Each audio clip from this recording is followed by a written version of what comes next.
Here at the Immaculate Conception Church in Jefferson City, advocates came out and wrote the names of still living priests who are accused of sexual abuse right here on the sidewalk. The group is asking those two dioceses to release more information about how they are investigating these claims.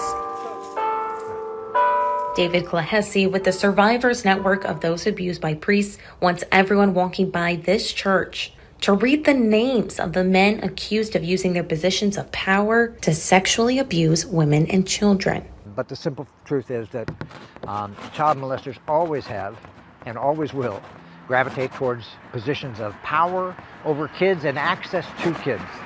And the ministry is perfect for that. Klahesi knows. He says he was once abused. It's not like I lost my faith. I feel like my faith was stolen from me.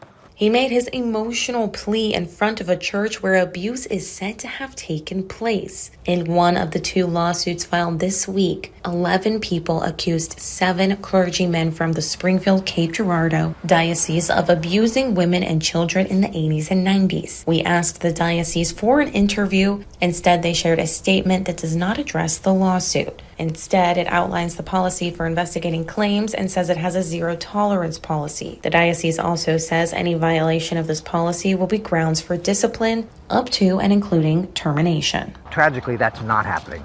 And when it is happening, it's happening only in response to external pressure from a victim, a lawsuit, a prosecutor, a journalist.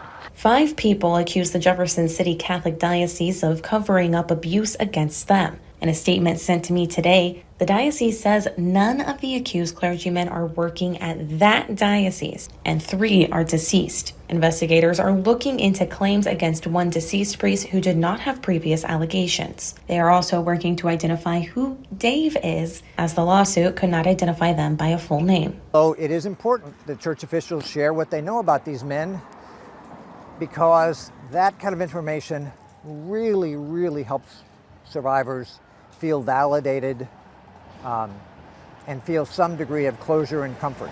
Both of these lawsuits are asking the church for $75 million in damages for, they say, covering up the abuse. At this time, no court date has been set. Reporting in Jefferson City, I'm Hannah Falcon, WGEM News.